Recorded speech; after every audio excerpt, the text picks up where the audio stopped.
Out of the depths have I cried unto thee, O Yahweh. O Yahweh, hear my voice, and let thy ears be attentive to the voice of my supplications. If thou, Yah, should mark iniquities, O Yahweh, who shall stand? But there is forgiveness with thee, that thou mayest be feared. I wait for Yahweh, my soul does wait, and in his word do I hope. My soul waits for Yahweh more than they that watch for the morning. I say, more than they that watch for the morning.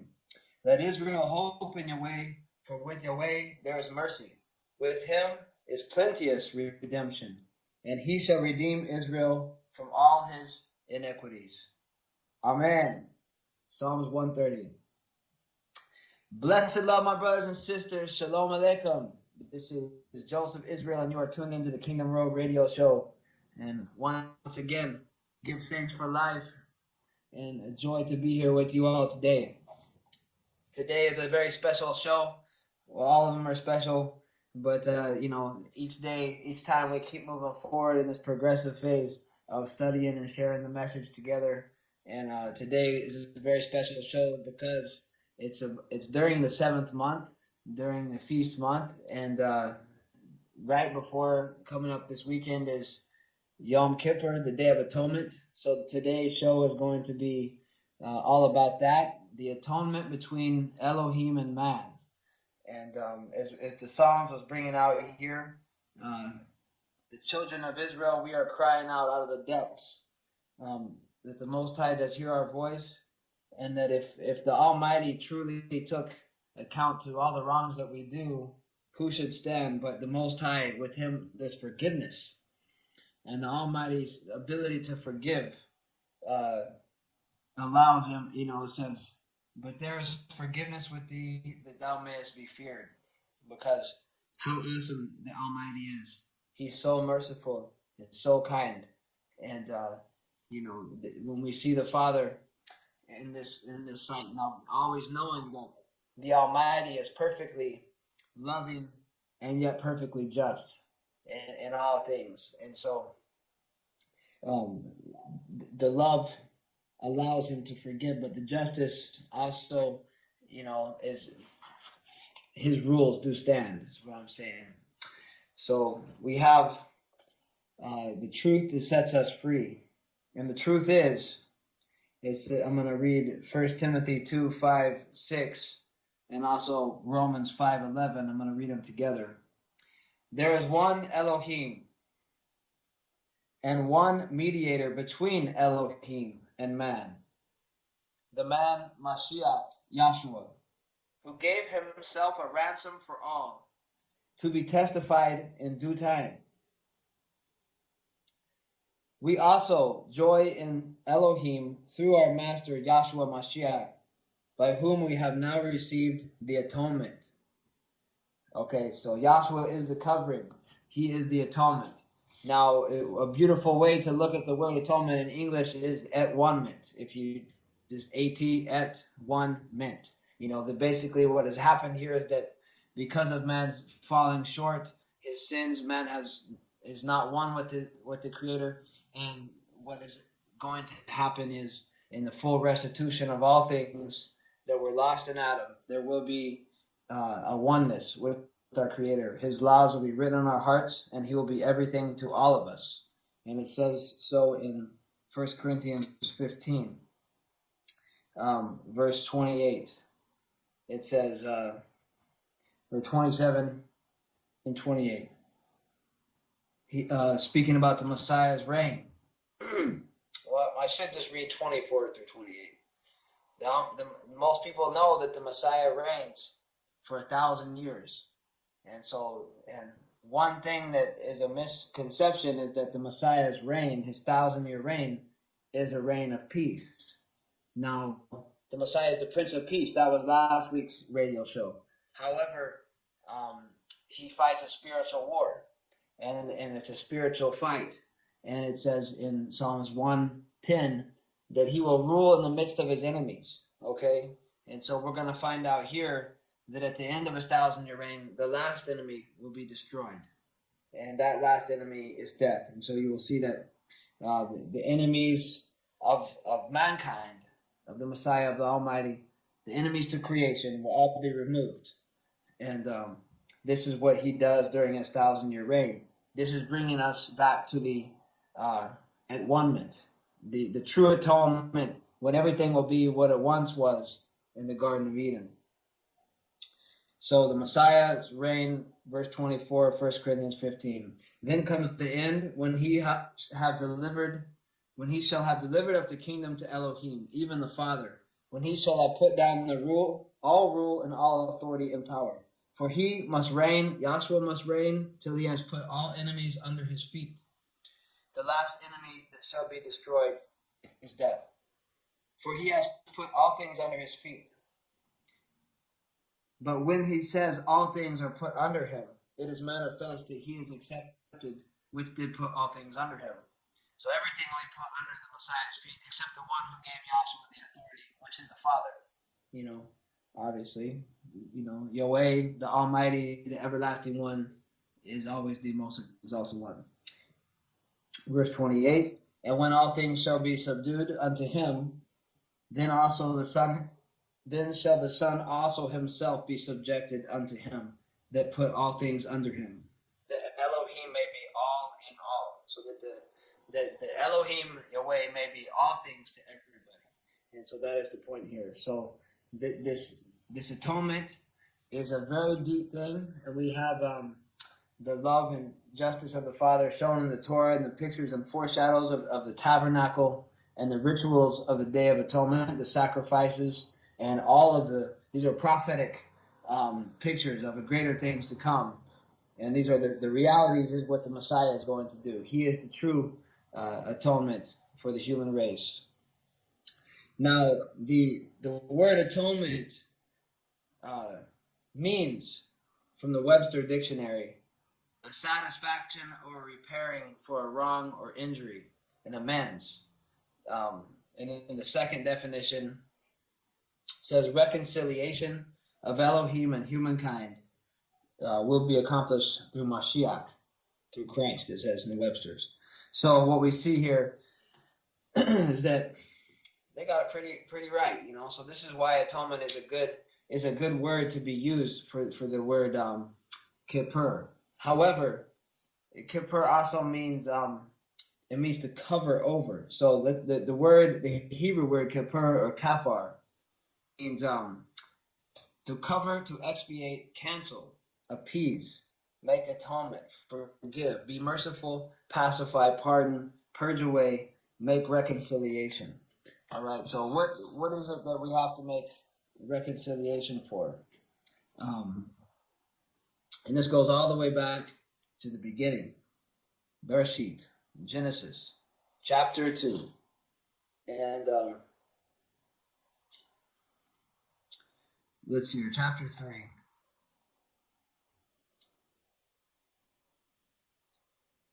Actually, I was going to read chapter 2. Sorry about that. All right, so chapter 2 says, giving the commandment to the original people that were Adam and Chava. They were put into the garden, Gan Eden, and they were able to dress it and till it, and they were given, they gave names to all the animals and all of these things, and they had wonderful fruits and vegetables. And Yahweh said unto them in verse 16 of chapter 2 of Genesis, and Yahweh Elohim commanded the man, saying, of every tree of the garden thou mayest freely eat, but of the tree of the knowledge of good and evil thou shalt not eat of it. For in the day that thou eatest thereof, thou shalt surely die. Okay, so this is the beginning. This is the first true command that man must prove his obedience to his Creator. Now, what ended up happening is that it was suggested to the woman that she could eat it by the serpent, the devil, and it's actually told them that there was some benefit to them that if they were to eat of the tree of knowledge of good and evil. And in verse 6, the woman says, and when the woman saw the tree was good for food, and it was pleasant to the eyes, and a tree to be desired to make one wise, she took of the fruit thereof and did eat, and gave also unto her husband with her, and he did eat. So they actually sinned. They were the woman was tricked by the devil's lies, and Adam fell into sin. He chose to disobey. The Almighty spoke directly to him. He knew the commandments, and yet he chose to follow through with this disobedience, knowing that he would die in the day that he ate of it. Now, this brings up another good point. So did he die in the day that he ate of it, in the 24-hour day? No, he did not die in the day that he ate of it, but he did die before 1,000 years. He died, he lived to be 936 years, I think. 936 years. Let's see here. Yes, 930 years. All the days of Adam were 930 years. So Adam lived 930 years. So we have this scripture in Peter, and it's also Moshe speaks about it, but in the book of Peter, or more correctly, Kepha, it says this. In the second book of Peter, chapter 3, verse 8. But beloved, be not ignorant of this one thing, that one day is with Yahweh as 1,000 years, and 1,000 years as one day. So Adam did die within 1,000-year day. No one has lived a day with Yahweh. Yahshua, the Messiah's reign is 1,000 years. This is the day that he was speaking of, and this is also the day of. It's the true Sabbath day. It's his 1,000-year reign is actually the true Sabbath day, and this is actually the time when all things will be restored. So we have here that Adam lived that time and lost his blessing in a paradise earth, and he did die in that day. And so this brings up to the point of the true justice of the Almighty, the true justice that he had to follow through. Now, nothing could have broken the Almighty's heart more than seeing his perfect creation fall from perfection, and they would have to die. And so we know that the Almighty provided a way for them to be able to be saved and to be taken out of this condition. And so he provided the ransom. And he provided the ransom, and this had to be, it was set for the future, and it had to be an equal to the fall of Adam. Adam was perfect before he fell, and the ransom had to be equal to what Adam was before he fell, and that was actually a perfect man. But how would we get another perfect man, since all of us are descendants of Adam? And so that's what we find here, that all the children of Adam were sentenced to death. But see, we find here that the attributes of the Almighty, they have to be perfectly true.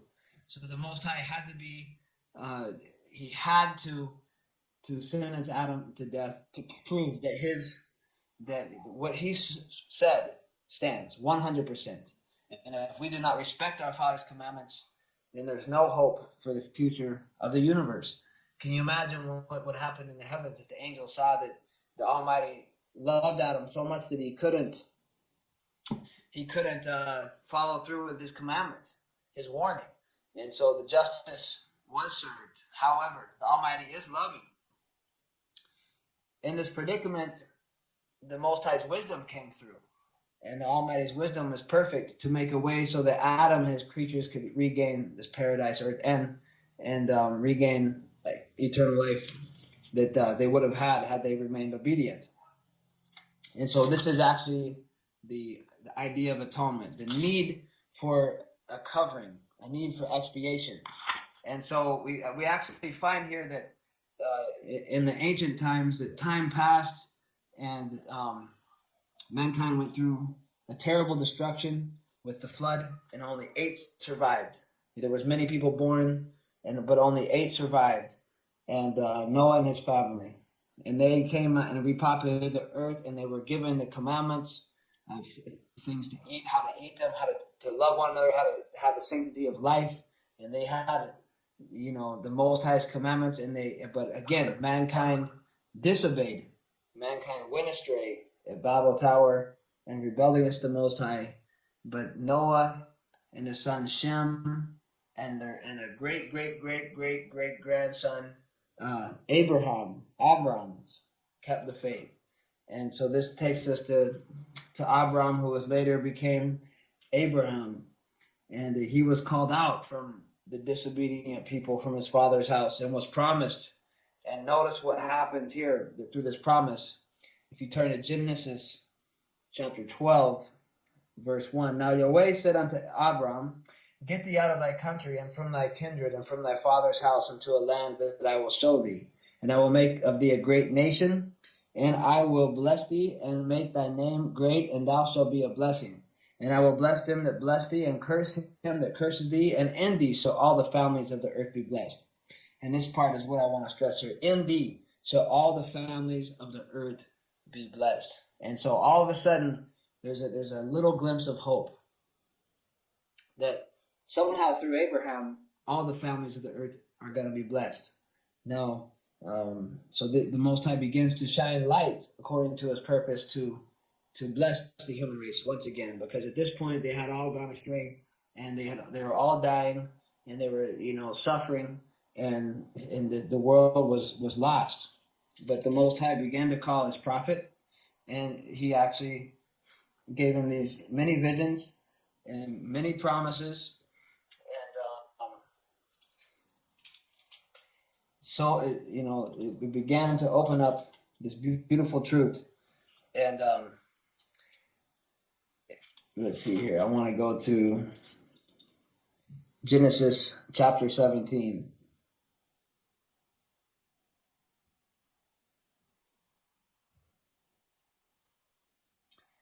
Okay, so Abraham, he did not have a son, and the promise was that he would have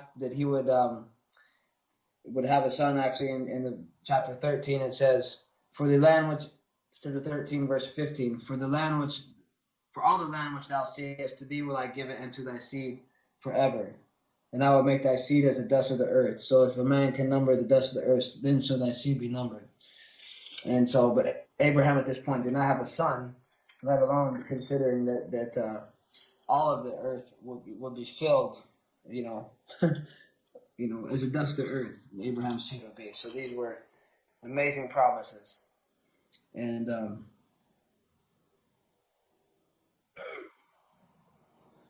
now turn to 17, and the Most High gives him another promise, and it says,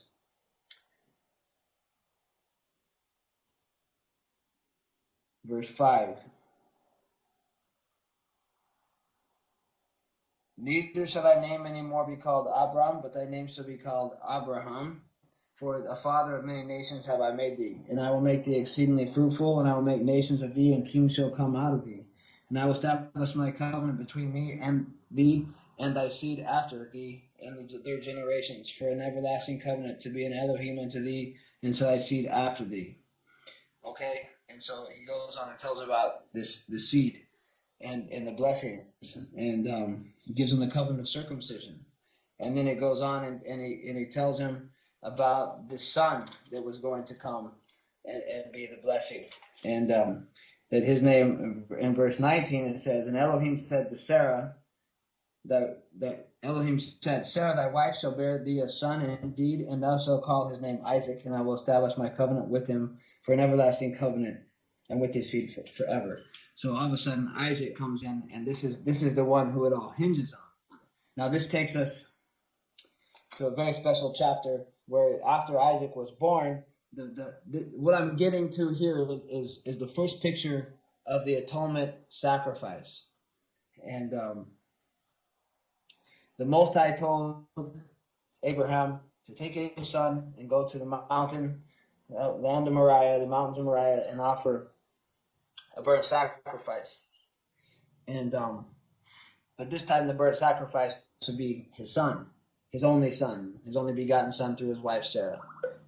He did have Ishmael, but his true only son through his wife that he loved.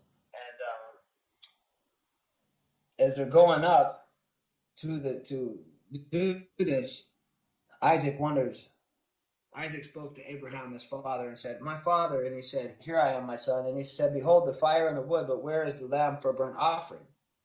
And this is prophetic. And Abraham said, "My son Elohim will provide himself a lamb for a burnt offering." So they went, both of them together. Okay? So when they got to the top, there was no lamb, but Isaac laid down, and Abraham was ready to sacrifice him. He had the knife raised, but then the angel stopped him, said, "Don't hurt the child." And then they gave him a goat, or a ram, actually. And basically what happened there was once the ram, they sacrificed the ram in its stead, and Abraham called the name of the place Yahweh Yireh, because on that day in the mountain of Yahweh it was seen. The Most High provided. And the angel of Yahweh called to Abraham out of heaven a second time, and said, "By myself have I sworn, says Yahweh, because thou hast done this thing, and thou wilt tell thy son, thy only son, that in blessing I will bless thee, and in multiplying I will multiply thy seed as the stars of heaven, and the sand which is upon the seashore, and thy seed shall possess the gate of its enemies." Okay? "And in thy seeds shall all the nations of the earth be blessed, because you have obeyed my voice." So here, in a great trial, Abraham overcame, and even more than what he could have ever known, what he was picturing there and acting out. And this lamb that the Most High was to provide was still to come. But Isaac was the type. Now, there was many other pictures and foreshadows. We have actually the Day of Atonement. When the Israelites were taken out of Egypt, they were given this Day of Atonement as part of the commandments. You'll find it in Leviticus chapter 23. Obviously, the full rituals were found in Leviticus chapter 16. But one of the holy days of the year for Israel. And it says here,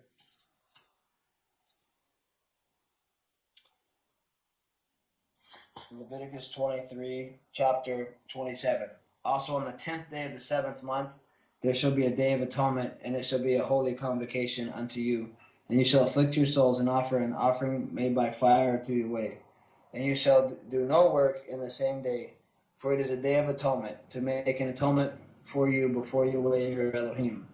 Okay, so this is the day that they need forgiveness. So what we find here is in these commandments, the Most High is showing Israel, because we do fall short, that this time there would be a yearly time to purge out all the sins of the nation, and even the whole world eventually, and this would. But what happens is all they could offer were bulls and goats. Now, it's impossible for those to be equal to Adam, so these had no lasting effect. But the point is that the Almighty made a way for Israel to be forgiven, because it did fall short, and this shows the mercy and the wisdom of the Almighty. Now, note that there's a beautiful thing in this, in the sense that these numbers, they speak a lot. It says the 10th day of the 7th month. Now, numbers are used in the scriptures to symbolize things. Now, of course, literally on the 10th day of the 7th month, and this is actually going to be this Friday night, this Shabbat night at sundown to Saturday night at sundown is going to be the 10th day of the 7th month. People are doing things. Some days are a day behind that. Some people are doing it 2 days behind that. There's different people that cite it differently, but anyways, all those confusions will be worked out in the near future. But regardless, this beautiful time comes, and the 10th day. Now, what does the 10 represent in the scriptures? It represents earthly complete. It says earthly complete number, and 7 is a heavenly perfect, or heavenly perfect completeness. Heavenly completeness. So you have a day in which it's earthly complete and heavenly complete, which gets into what we talked about a few weeks ago about the new covenant, the Brit Hadashah, and the new earth. The the Kodesh Aretz, the new earth, the renewed earth, and basically what we have here is a new heavens and a new earth wherein dwells righteousness. Well, how does that happen? This be all because of the Messiah's sacrifice. And what the Day of Atonement in the Israel in the 7th month on the 10th day is this is basically a time of earthly and heavenly completeness, and that's what this atonement will atone and bring everything in the heavens and the earth back into complete harmony. Now, however, so this was to be a complete Sabbath, and we'll keep it as a Sabbath. And the Israelites denied themselves; they wouldn't eat. It was a fast day to reflect and to offer these sacrifices through the priesthood. The priesthood, Aaron would offer a sacrifice for himself, and but the beautiful thing is that the Almighty does have a lamb that He's going to provide, or He did provide. It's already been fulfilled. That actually has come and has paid the price for our sins, and we find that the prophet John the Baptist is what he's called by people today, Yochanan. When he saw Yahshua coming, the next day, John chapter 1 verse 29, the next day John, seeing Yahshua coming unto him, said, "Behold the Lamb of Elohim, which takes away the sins of the world." So this prophet declared it. He saw him. This is the Lamb that Elohim will provide. He is the one. And Yahshua is the Lamb. Actually, so that gets into the Passover and stuff. The Passover sacrifice and the meal of the Passover has many pictures and foreshadows of the Messiah, His reign, and the accomplishment to deliver us from the oppression and the devil's system. And the Day of Atonement, it highlights the atoning work that the Messiah does, that covers and brings the true forgiveness to the human race. And so, like I read earlier in Romans 5:11, we also enjoy in Elohim through our Master Yahshua, by whom we have now received the atonement. Okay, so Yahshua is the one who brings the atonement. Now, and this is what it was all speaking about. He brings the greater sacrifice that brings the true results. Now, so Yahshua came. Most people, I would think, are familiar that the Messiah was killed on Aviv 14 and 2,000 years ago. And he was a perfect man. He upheld the Torah perfectly. He wasn't born through the same stock as of the children of Adam through a regular earthly dad and mother, but how had Yahweh placed a pure seed inside the woman, Miriam, his mom, and she gave birth to a perfect son without the inherited sin of Adam. And Yahshua overcame all trials that were thrown at him and remained perfect and upright and against all the persecution and all the onslaught of the devil and his organization. And Yahshua overcame all things for us, and he became the true high priest, which Aaron was picturing. And when you get into the Hebrew, the word for sacrifices and stuff, they knew that this was actually when they would use the animal would die instead of them, and they would confess their sins on the animal, and they knew that the animal was going to die instead of them, but proving that they actually deserved to die, and or were willing to die, but since they couldn't, it didn't make sense to die, so they wanted to live. So the Almighty someone else was going to come and die so that we might live, is what I'm trying to say. And we find here in the book of Hebrews, chapter 10, verse 1, "For the Torah, having a shadow of good things to come, and not the very image of the things, can never with those sacrifices which they offered year by year continually make the comers thereunto perfect." Okay, so there was pictures and foreshadows showing us that something was coming. "For then would they not have ceased to be offered, because the worshippers once purged should have no more conscience of sins. But in those sacrifices there is a remembrance again made of sins every year. For it is not possible that the blood of bulls and goats should take away sins. Wherefore, when he comes into the world," Messiah, "he says, Sacrifice and offering thou wouldest not, but a body thou hast prepared before me. And burnt offerings and sacrifices for sin thou hast no pleasure. Then said I, Lo, I come in the volume of the book, it is written of me, to do thy will, O Elohim. Above when he said, Sacrifice and offering and burnt offerings and offering sin thou wouldest not, neither hast pleasure therein, which are offered by the law. Then he said, Lo, I come to do thy will. He takes away the first, that he may establish the second.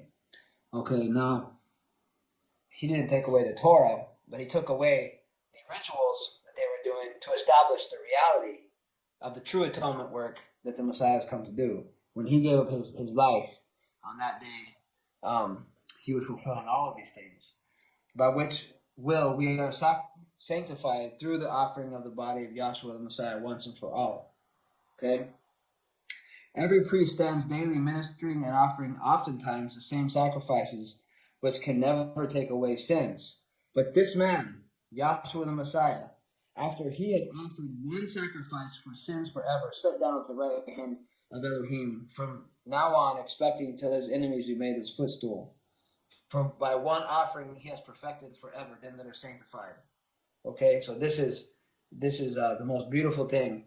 And now the covenant, those that are sanctified through this, the new covenant is written on our hearts.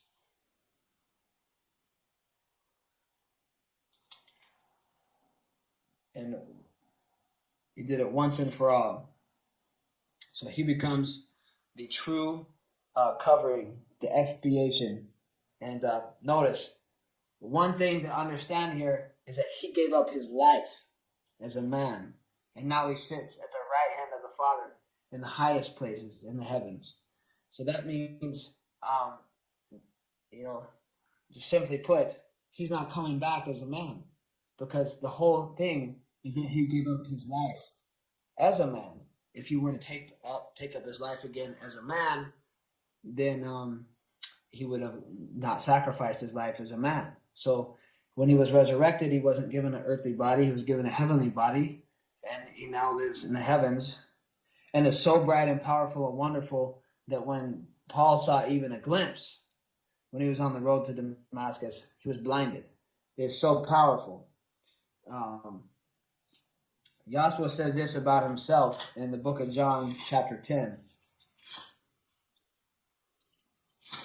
He says, I am the good shepherd.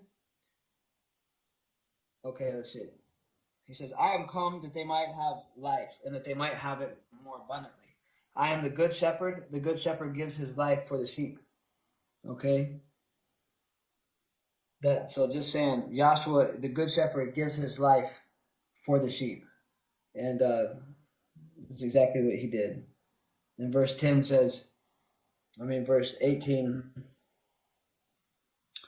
actually we'll do 17. John 10, 17, 18. Therefore does my Father love me, because I lay down my life, that I might take it again. No man takes it from me, but I lay it down of myself. I have power to lay it down, and I have power to take it again.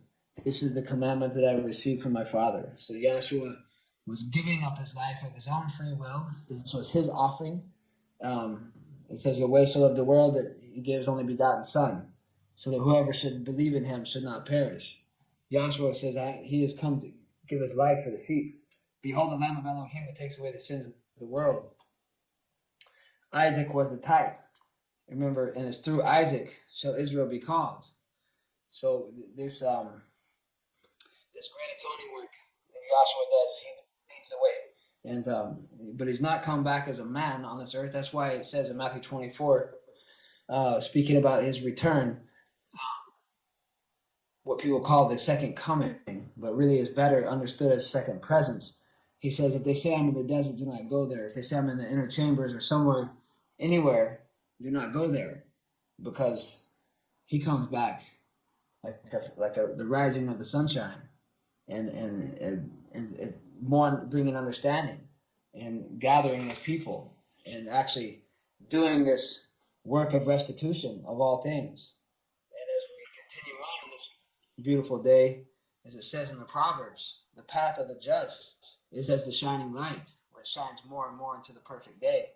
There will come a time when there's no more sorrow or sickness or death or pain. There's no more confusion. And everybody is actually being restored to perfection. And this all is rooted in the great atonement work that Yahshua has done. Yahshua is the one mediator between Elohim and man. So basically, we can actually say here that the theme of the Almighty's word is really rooted in this great atonement work between Elohim and man. And the reason we needed an atonement was because man disobeyed originally, and we all inherited the sin from Adam. And therefore, we were alienated from this true fellowship with our Father. And yet Yahshua came, and where Adam disobeyed, Yahshua obeyed, and has made the right a way for people to gain life. Now, this was always the Father's purpose. It said before the Lamb that was slain before the foundation of the world. So before even there wasn't any creation, in some ways, the Almighty had already figured this out. And this is all part of His divine purpose. Now, let's see here.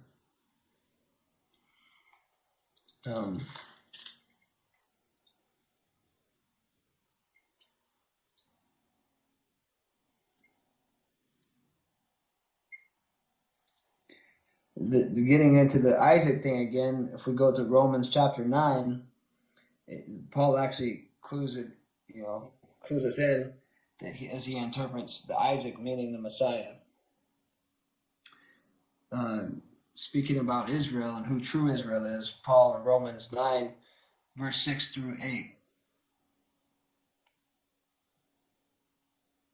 It's not as though the word of Elohim has taken none effect. For they are not all Israel which are of Israel, neither because they are the seed of Abraham are they all children, but in Isaac shall thy seed be called, or in the Messiah shall thy seed be called. That is, they which are the children of the flesh, these are not the children of Elohim, but the children of the promise are counted for the seed. So, just because someone was a fleshly descendant of Abraham doesn't mean that, but there was a promised nation that was to come, and through that nation, and through that seed even, that through the Isaac, all families of the earth could be blessed and will be blessed and have a chance at full restitution and to live a life in a perfect situation. And all that's required of them will be obedience. And so this great one to come, which was pictured by Isaac, has come, and he has offered the true atonement sacrifices and is on the way to restoring creation to perfection, so that and the last enemy to be destroyed is death. Yahshua will set us free from all the bondage. Now, let's see here. Some more scriptures I want to go over. Let's go from Romans. Let's go back to Romans 5.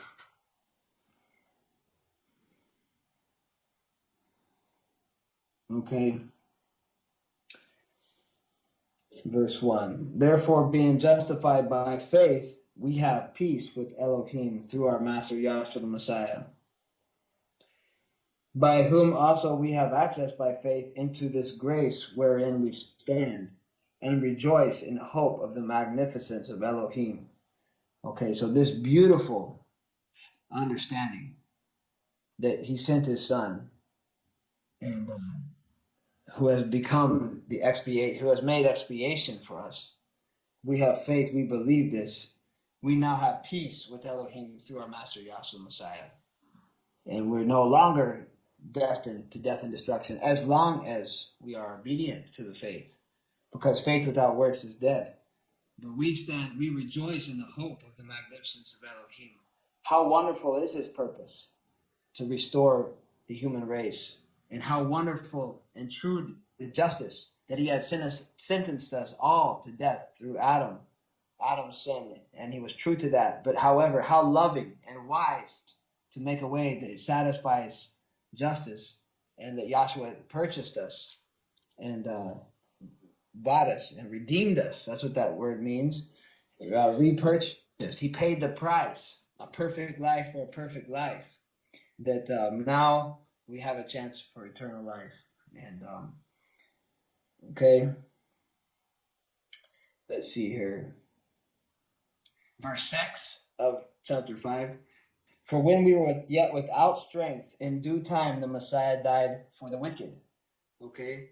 See, there's another scripture that says, Yahweh takes no pleasure in the death of the wicked, but wants the wicked to change from their evil ways. So even the death of the wicked, the disobedient, all have a chance. And the Messiah died for everybody.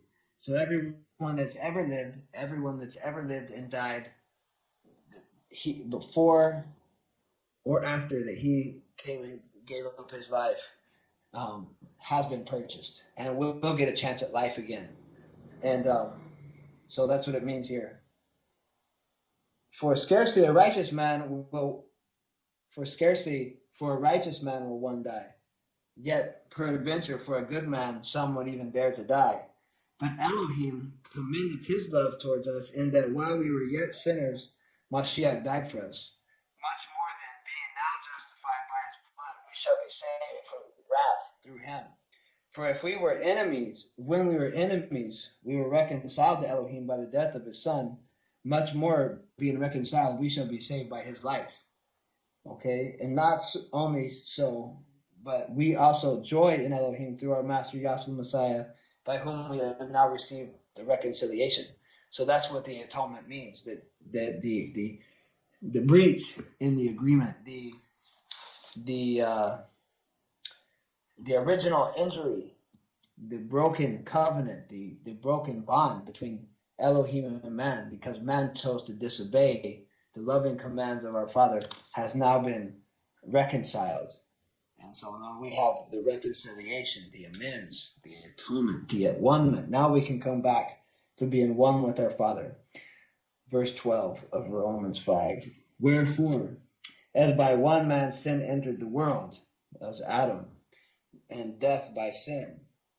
And so death passed upon all men, for all have sinned. And that's what we have faced. All the human race, no one has been above the law. Even the righteous prophets, they all died. And as it says in another part, for all have sinned and come short of the excellence of Elohim. Okay? So,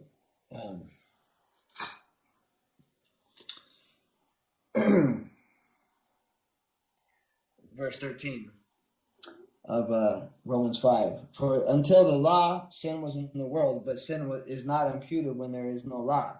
Nevertheless, death reigned from Adam to Moses, even over them that had not sinned after the similitude of Adam's transgression, who is the figure of him who was to come. So, even before the Torah was given, and Yahweh outlined exactly to minute detail what sin was, he gave us 613 commandments that shows us very clearly. I mean, he explained it a lot of detail into what is obedience and what is disobedience. And but yet, man was still dying for even the sins. And even people who didn't directly consciously break a commandment like Adam, they still were dying. And then he throws in, Adam was a figure of someone who was to come, the next perfect man, Yahshua Messiah. Verse 15. But not as the offense, so also the free gift. For if through the offense of one many be dead, much more the grace of Elohim and the gift by grace, which is by one man, Yahshua the Messiah, has abounded unto many. So, actually, I'm going to read that in a different translation, but I think you could get to the point. It's such a beautiful statement.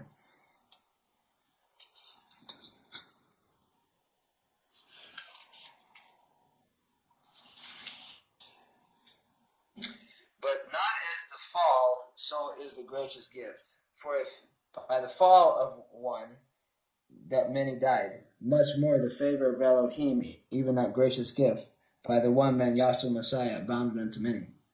And not as though one having sinned, and not as through one having sinned is the free gift. For indeed the sentence was from one to condemnation, but the gracious gift from many offenses to righteousness. Okay, so basically, one mistake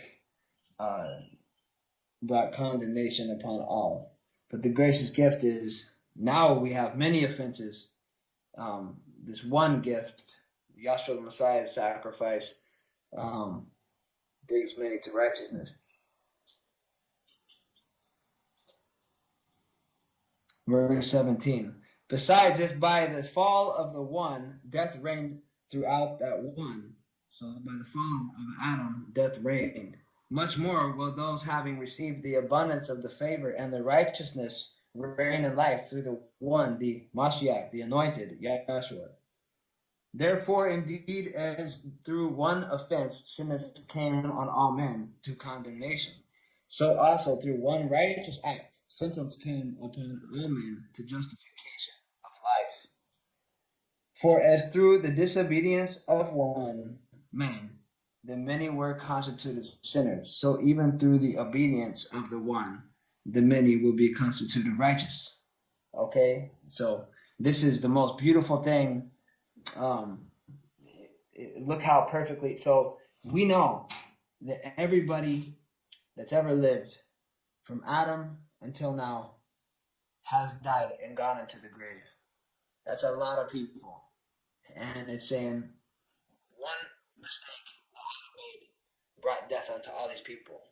However, this one righteous act that Yahshua did, and dying on this earth, laying down his life, even though he had not sinned and was completely obedient and observed Yahweh's commandments perfectly, he actually, as it says, if you keep these commandments, you will live by them. He would live forever. But he chose to give up his life as a man forever so that we could all live.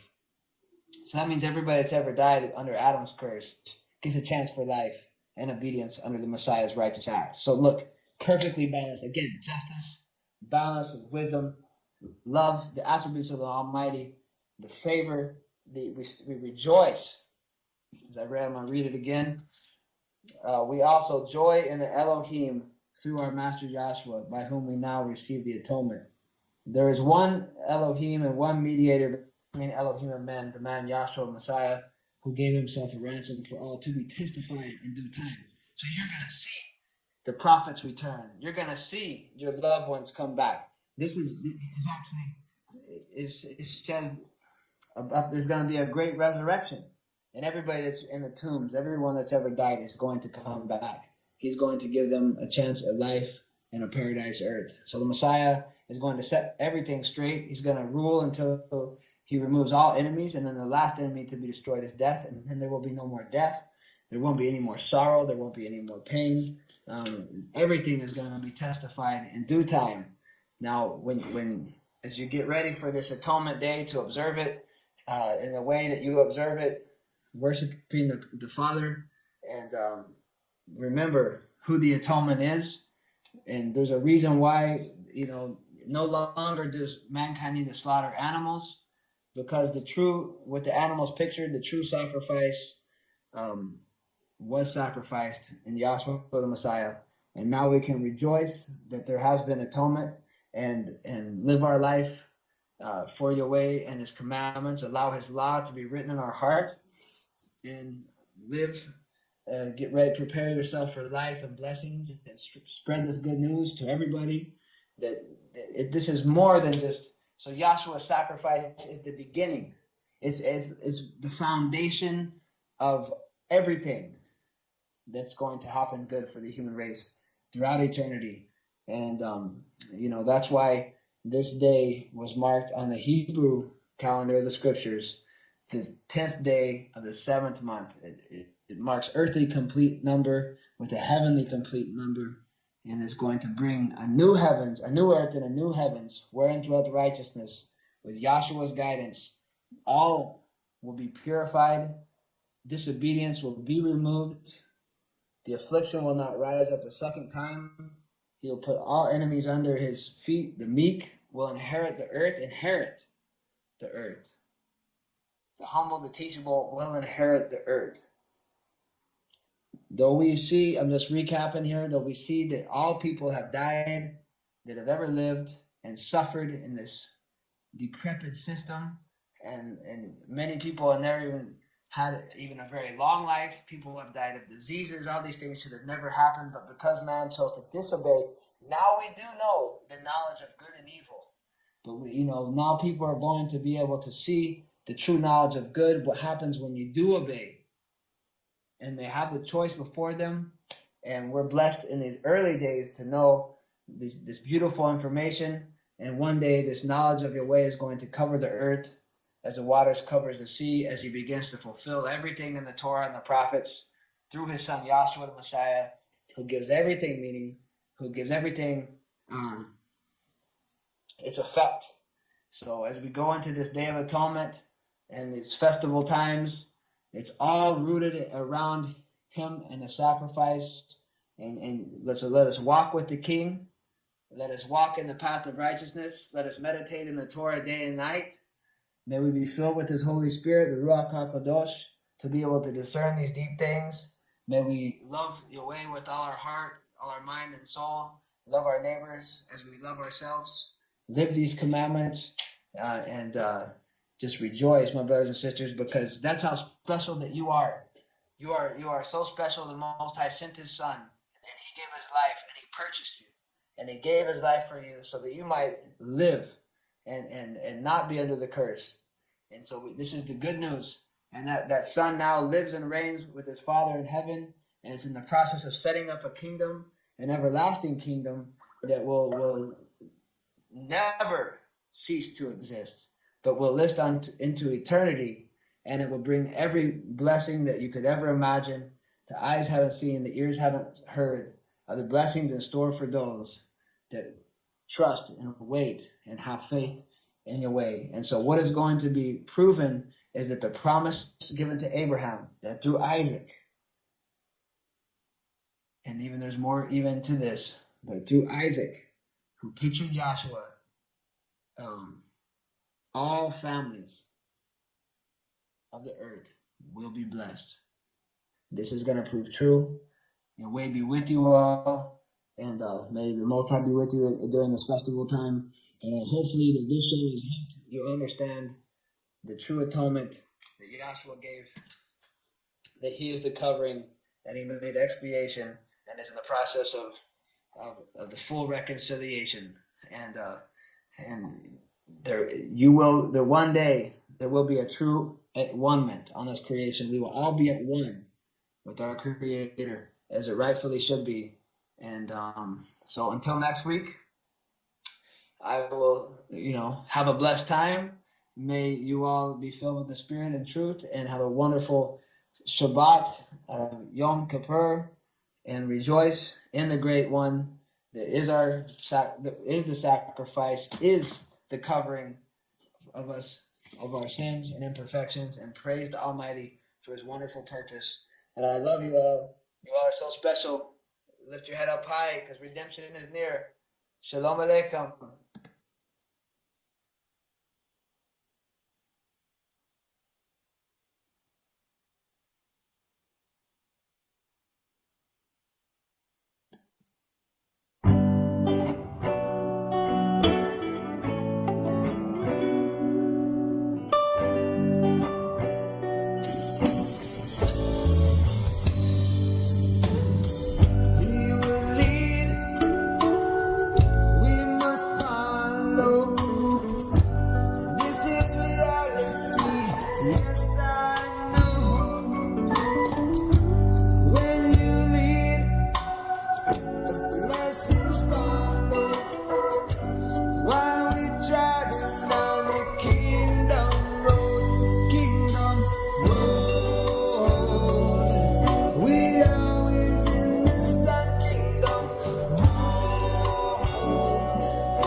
and opinions expressed during this broadcast are solely those of the speakers and are not necessarily the views or opinions of Lamb Radio or its affiliates. Individuals who speak in these broadcasts express their own opinions, experiences, and conclusion. Lamb Radio and its affiliates do not necessarily endorse or oppose any particular opinion or conclusion discussed in this broadcast.